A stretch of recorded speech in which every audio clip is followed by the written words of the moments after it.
सहनाववतु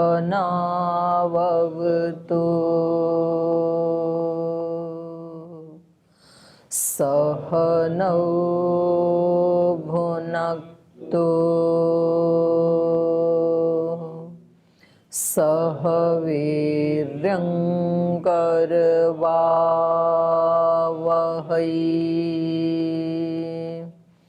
तेजस्विनावधीतमस्तु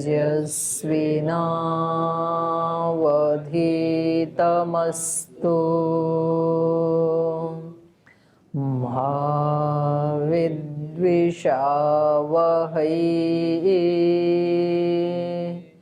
ॐ शान्ति शान्ति शान्तिः।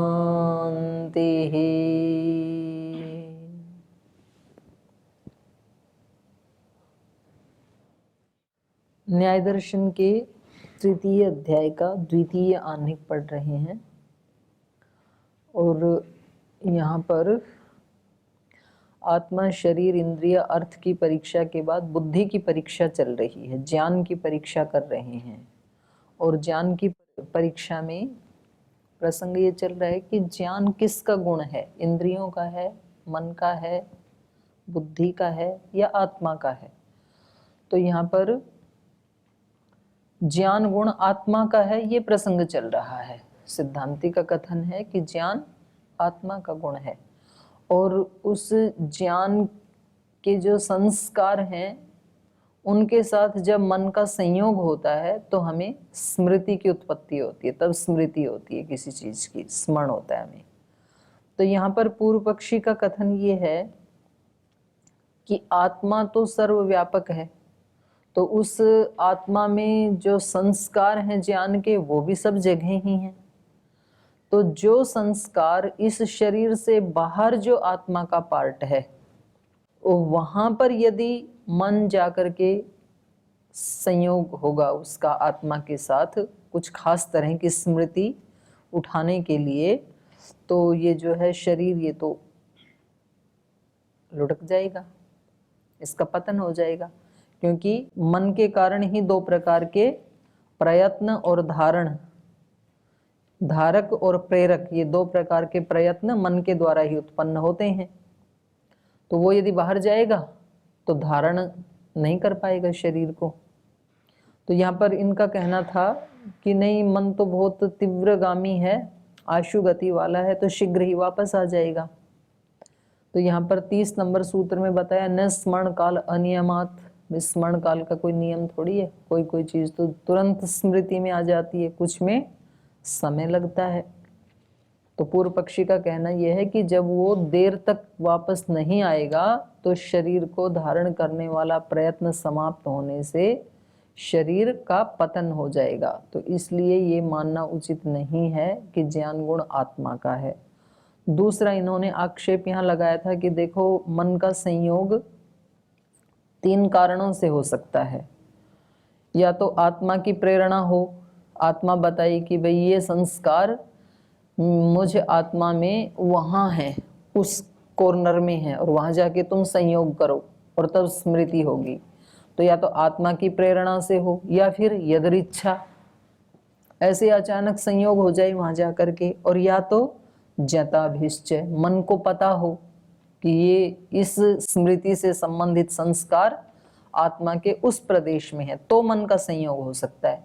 तो बोले ये तीनों ही संयोग के योग्य हेतु लगते नहीं हैं, क्योंकि यदि आत्मा को पहले ही पता है कि इस प्रकार के संस्कार मेरे उस प्रदेश में हैं, तो वो आत्मा को प्रेरणा क्यों देगी फिर?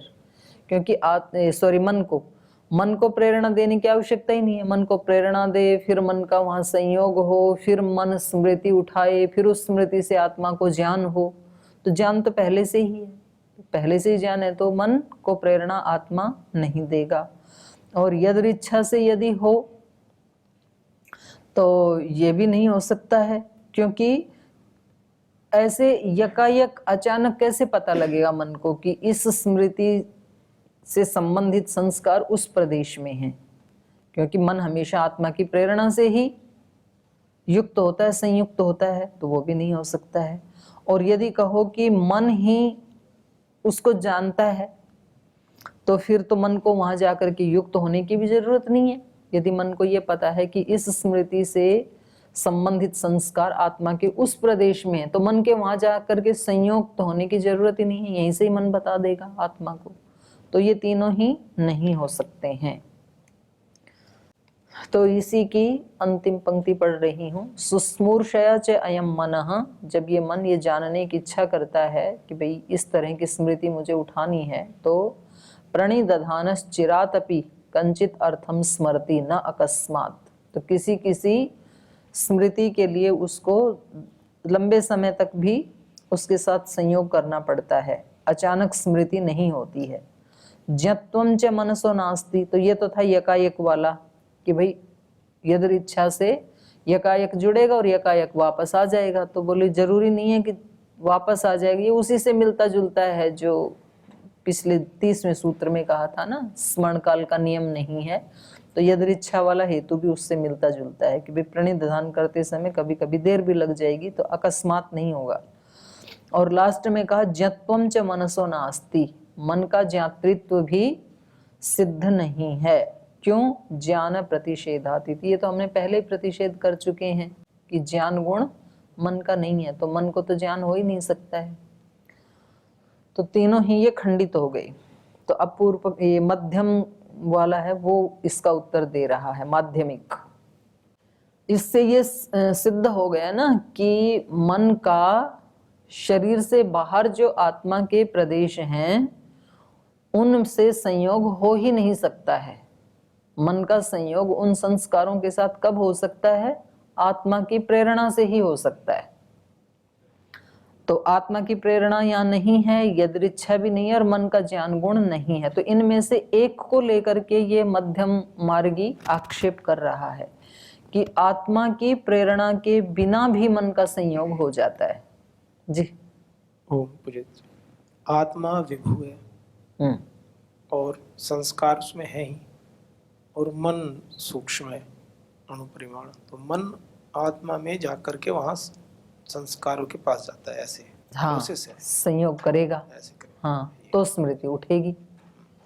और उसके तीन ही कारण हो सकते हैं, या तो आत्मा ही प्रेरणा दे, ठीक है, और या तो खुद जाके जुड़ जाए और तुरंत आ जाए। स्वप्न अवस्था में भी मन इसका मतलब जाता होगा, जैसे स्वप्न में तो स्मृति आती है अलग अलग, तो ये भी संभव है कि आत्मा संस्कारों से जुड़ता होगा। हाँ तो ये पूर्व पक्षी का सूत्र है, लेकिन ठीक है। तो इसमें से माने आत्मा की प्रेरणा के बिना भी मन का संयोग हो जाता है, इसको सिद्ध करने के लिए ये सूत्र बना रहे हैं। व्यासक्त मनसः पादव्यथनेन संयोग विशेषेण समानम। कह रहे हैं देखो, जैसे कोई व्यक्ति व्यासक्त मन वाला है जिसका मन कहीं और लगा हुआ है और अचानक उसके पैर में कांटा लग जाता है या कंकर चुभ जाता है, तो उससे पाद व्यथनेन पैर में पीड़ा होती है और पीड़ा का अनुभव भी होता है, दोनों चीजें होती हैं। तो वो जो पीड़ा का अनुभव है, पहले तो पीड़ा हुई कंकर लगते ही, तो अब यहाँ पर आत्मा उसको प्रेरणा दे, फिर मन वहां जाके जुड़े, फिर मन जाके बताए कि कष्ट हो रहा है, इतना लंबा प्रोसेस तो है नहीं। कांटा लगा और झट इति आत्मा को दुख का अनुभव हो जाता है। तो ये कह रहे हैं आत्मा का, ये आप कह रहे थे कि आत्मा की प्रेरणा से मन जाता है, तो ऐसा तो यहाँ नहीं है, लेकिन फिर भी मन का संयोग तो हो रहा है, ज्ञान की उत्पत्ति हो रही है ना, अनुभूति हो रही है दुख की, तो संयोग विशेषण या तो संयोग विशेष हो रहा है, तो इसलिए समानम फिर वहां भी हो जाएगा। ये पूर्व पक्षी का कथन है। यथा खलु अयम व्यासक्त मनाः क्वचित देशे शर्करया कंटकेन वा पादव्यथनम आपनोति तदा आत्ममनः संयोग विशेष एषितव्य। तो कह रहे हैं जब ये कोई व्यासक्त मन वाला व्यक्ति है, क्वचित देशे किसी देश में बैठा है और उस देश में शर्करया कंटकेन वा किसी कंकर से या कांटे आदि से पादव्यथनम आपनोति पैर में पीड़ा को प्राप्त करता है, चुभ जाता है वो कंटक या पत्थर, तदा आत्ममन संयोग विशेष एषितव्य, तो वहां झट से आत्मा और मन का संयोग होता है, ये तो मानना चाहिए आपको। तुरंत ही संयोग होता है ना, मन को पता लगता है तुरंत और आत्मा को दुख होता है, क्योंकि दृष्टम ही दुखम दुख वेदनम च इति, क्योंकि वहां पर क्या देखा जाता है, दुख देखा जाता है और दुख का संवेदन देखा जाता है। तो दुख को देखने वाला कौन है, मन, कि भाई कांटा चुभ गया और दुख हो रहा है, उस दुख को देखने वाला मन है। और उस दुख को अनुभव करने वाला कौन है, आत्मा। तो दोनों चीजें एक साथ ही पता लगता है वहां पर, झटिति। तो कह रहे हैं दृष्टम ही दुखम दुख वेदनम च इति तत्र अयम समान प्रतिषेध। तो ये जो आपने प्रतिषेध किया था ना कि भाई आत्म प्रेरण यदृच्छा जताभिश्चय न संयोग विशेष, तो ये तीनों कारण तो यहाँ भी नहीं है। यहाँ पर भी संयोग विशेष नहीं होना चाहिए, ना तो यहाँ आत्मा की प्रेरणा है कि आत्मा ने पहले प्रेरणा दी हो कि भाई जाओ वहां कोई कांटा लगा है उसको देखो, ऐसा नहीं है। वो तो लगते ही तुरंत अनुभूति होती है आत्मा को दुख की। और ना तो यहाँ मन में ही ये ज्ञान था, तो फिर तो यहाँ पर भी ये नहीं होना चाहिए अनुभूति दुख की, और दुख की संवेदना का अनुभव नहीं होना चाहिए। तत्र अयम, अयम का मतलब है वो तीनों दोष जो आपने 31 नंबर सूत्र में बताए थे, वो तीनों दोष वाला समान प्रतिषेध है, यहाँ भी प्रतिषेध होना चाहिए। यदृच्छया तो न विशेष संयोग, यहाँ अल्प विराम लगा लीजिए। कह रहे हैं यहाँ पर यदृच्छा से तो ये विशेष संयोग नहीं हो रहा है कि अचानक ही कांटा लगा और अचानक ही यकायक ही उसको दुख और दुख की अनुभूति हो गई हो। न आकस्मिकी क्रिया आकस्मिक संयोग इति, क्योंकि कोई भी सुख दुख इस आत्मा को मिलता है तो वो आकस्मिक नहीं होता है, मतलब ऐसे ही नहीं मिल जाता है, उसके पीछे कोई कारण होता है। ऐसे ही क्यों किसी को कोई दुख मिलेगा। न आकस्मिकी क्रिया, ये इस व्यक्ति के पैर में कांटा चुभना या कंकर लगना या कोई भी दुख मिलना, वो क्रिया आकस्मिकी न, अचानक नहीं होती है, यकायक नहीं होती है।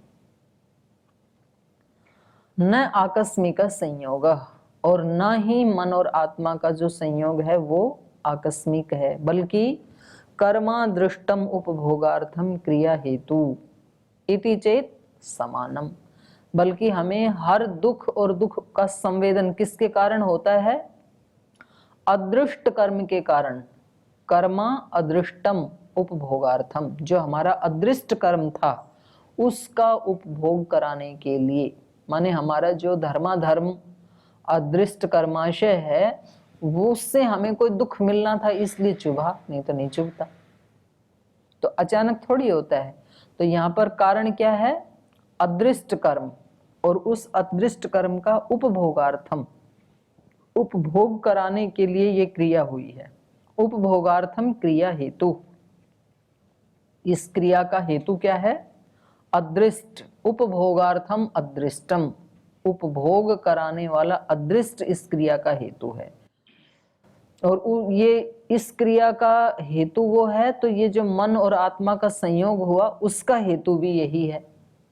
माने मन को ये दुख मिलना था क्योंकि ऐसा कर्माशय था हमारा, तो इस दुख के संवेदन का हेतु भी यही है, और जो कांटा लगा उस क्रिया का हेतु भी यही है। अदृष्ट इन दोनों का कारण है। तो अदृष्ट यदि इन दोनों का कारण है, इति चेत समानम, तो यदि ऐसा है तो कह रहे हैं कि वहां भी मन और आत्मा का जो संयोग नहीं, बात खंडित हो रही थी जो 31 नंबर सूत्र में, वहां भी ऐसे ही हो जाएगा। माने वहां भी मन शरीर से बाहर निकल करके आत्म प्रदेश के साथ जो संयोग हो रहा था, जिसमें कि आपने खंडन किया था ये तीन हेतु बता करके, तीन दोष दिखा करके, तो वहां भी हो जाएगा। जैसे यहाँ बिना किसी कारण के ना कांटा लगा ना कांटा चुभने का दुख हुआ, बल्कि किसी अदृष्ट उपभोग के लिए ये क्रिया हुई और ये संवेदन हुआ, ऐसे ही किसी अदृष्ट हेतु से वहां पर भी संयोग हो जाएगा। जी कह रहे हैं कर्मादृष्टम पुरुषस्थम पुरुषोपभोगार्थम मनसी क्रिया हेतु एवं दुखम दुख संवेदनम च इति सिद्ध्यति इति एवं चेत मन्यसे। ऊपर जो कहा है ये वार्तिक रूप है, अब उसी को खोल रहे हैं। अदृष्टम कर्म पुरुषस्थम, ये अदृष्ट नाम का जो कर्म है या कर्माशय है ये पुरुषस्थम, ये पुरुष में रहता है। और पुरुष उपभोगार्थम, और उस पुरुष को उसका फल दिलाने के लिए मनसी क्रिया हेतु, मन में जो क्रिया हुई उसका ये हेतु बन जाता है। एवं इस प्रकार से दुखम दुख संवेदनम च सिद्ध्यति, तो इस प्रकार से दुख की भी सिद्धि होती है। दुख की सिद्धि कब होगी? जब मन और आत्मा का संयोग होगा। और दुख संवेदनम च, दुख के संवेदन की सिद्धि कब होगी? जब मन वो ज्ञान आत्मा को बताएगा कि दुख हुआ है। तो कह रहे हैं ये दोनों ही सिद्ध होते हैं अदृष्ट के कारण। एवं दुखम दुख संवेदनम च सिद्ध्यति इति एवं चेत मन्यसे, यदि ऐसा आप मानते हैं तो।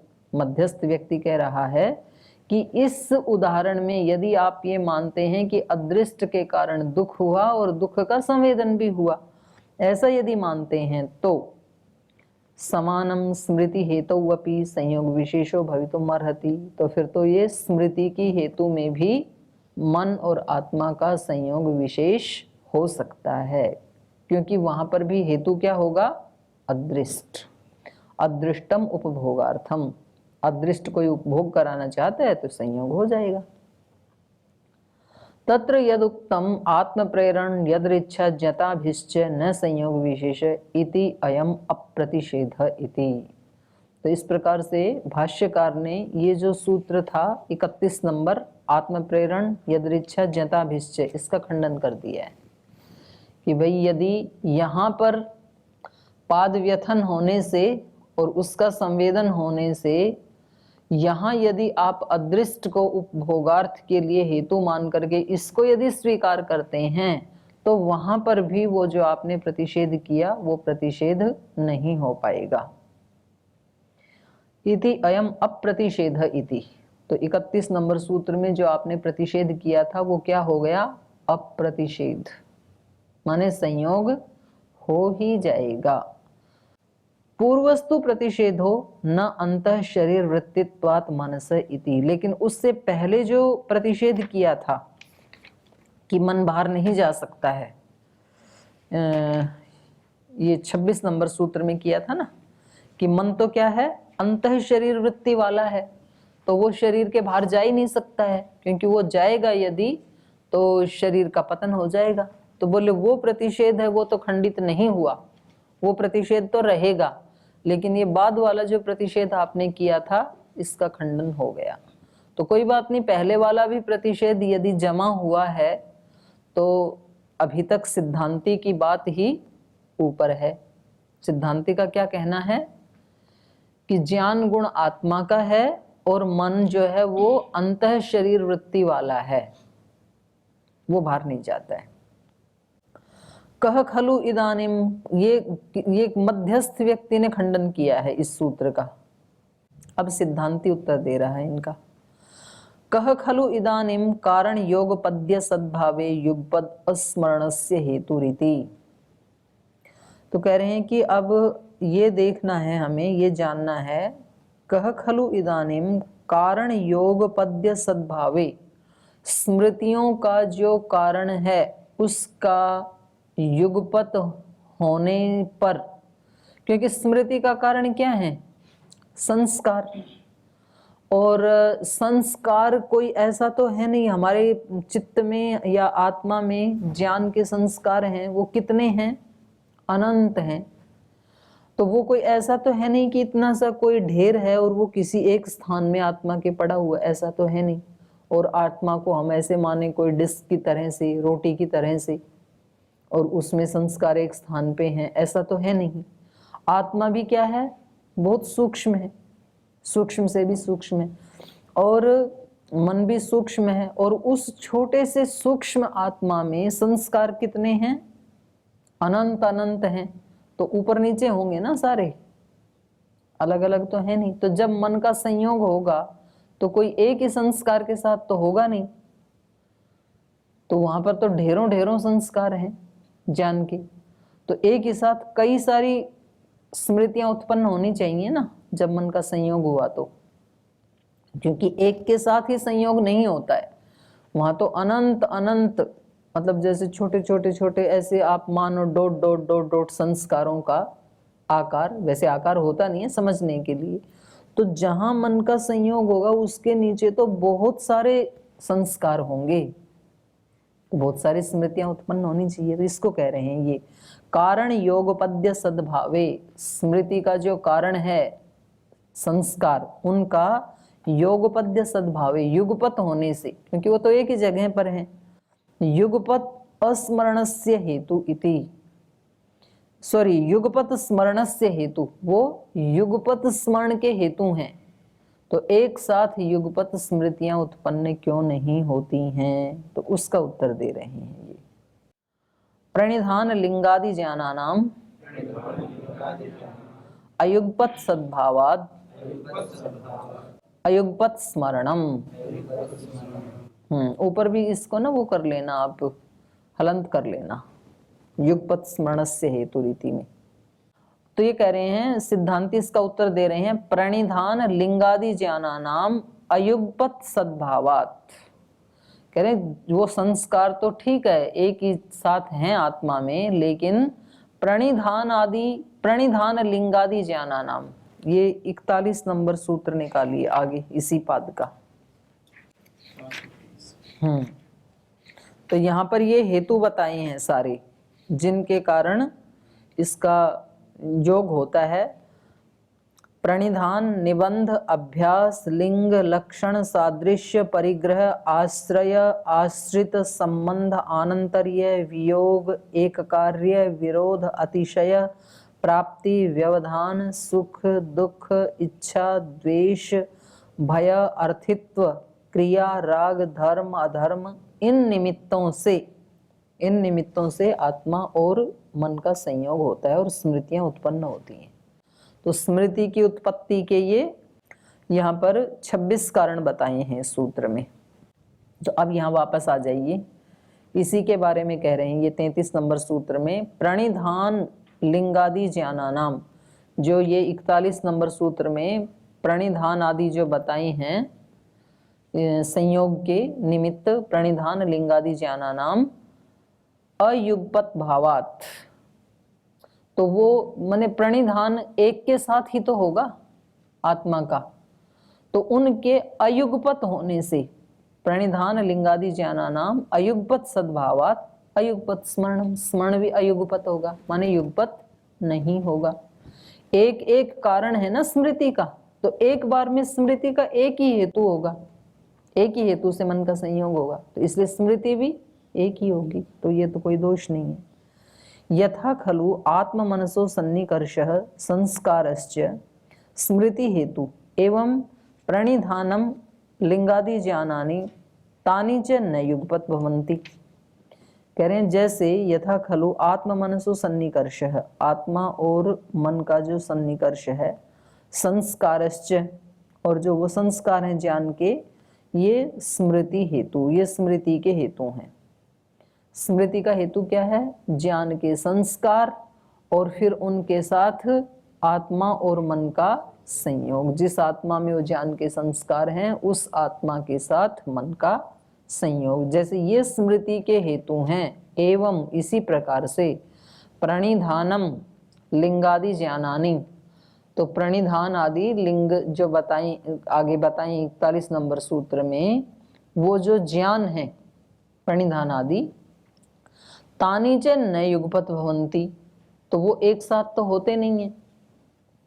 तत्कृता, इस कारण से स्मृति नाम युगपत अनुत्पत्ति रीति, इसलिए स्मृतियां भी युगपत नहीं होंगी। माने कहना ये चाह रहे हैं कि बेशक आत्मा में तो सारे संस्कार एक साथ ही हैं, लेकिन जो हमारा मन है उसकी कैपेसिटी तो एक बार में एक ही ज्ञान करवाने की है, इसलिए युगपत स्मृतियां नहीं होंगी।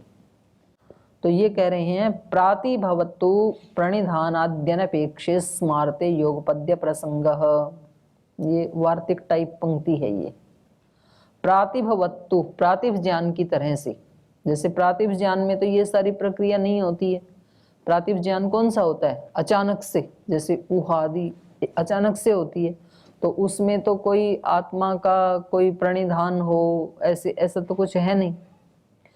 तो कह रहे हैं वैसे ही जैसे प्रातिभ ज्ञान होता है वैसे ही प्रातिभवत्तु प्रणिधान आदि अनपेक्षे, उसमें प्रणिधान आदि की अपेक्षा नहीं होती है ना प्रातिभ ज्ञान में, कि आत्मा मन को प्रेरित करे कि जाओ आप ये संस्कार वहाँ है और उसके साथ संयोग करो और फिर इसकी स्मृति उठाओ फिर मेरे को बताओ, ऐसा तो कुछ है नहीं यहाँ पर। प्रातिभ ज्ञान तो उस प्रणिधान आदि की अपेक्षा नहीं रखता है। प्रातिभवत्तु प्रणिधान आद्यनपेक्षे स्मारते, ऐसी स्मृति भी प्रातिभ ज्ञान की तरह होने से योगपद्य प्रसंग, युगपत स्मृतियां होने लगेंगी।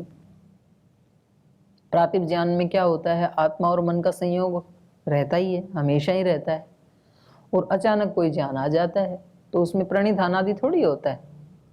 तो ऐसे ही कह रहे हैं आत्मा और मन का संयोग हमेशा है ही, तो एक साथ अनेक स्मृतियां उत्पन्न होनी चाहिए प्रातिभ ज्ञान की तरह से।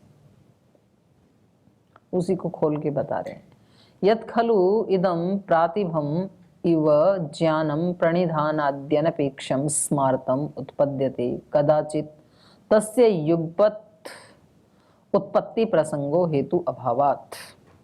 तो कह रहे हैं जैसे ये प्रातिभ ज्ञान है जिसमें प्रणिधान आदि की अपेक्षा नहीं रहती है, ऐसे ही स्मृतियां भी उत्पद्यते कदाचित, ऐसे स्मृतियां भी एक साथ होने लगेंगी।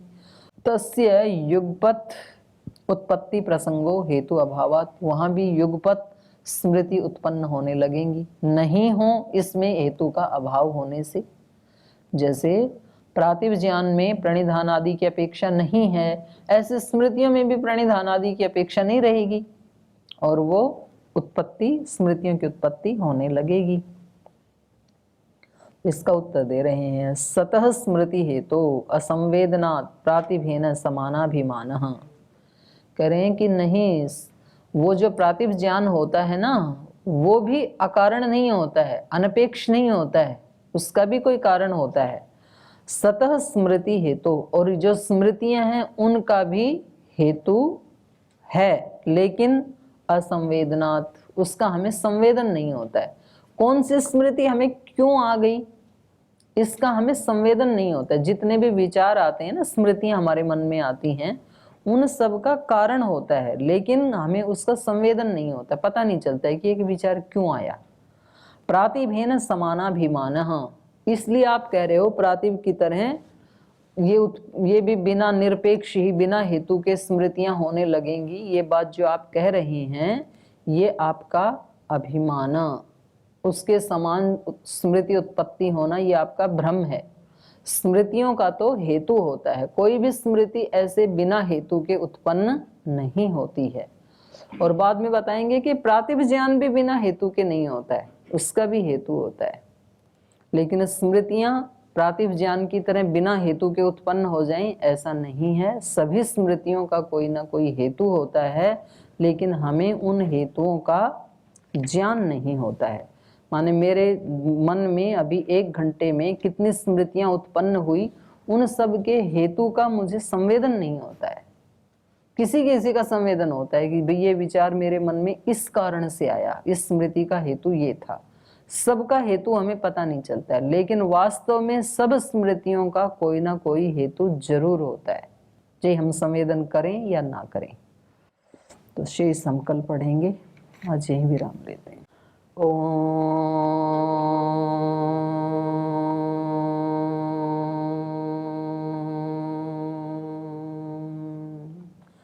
शांति शांति शांति। श्री गुरुभ्यो नमः।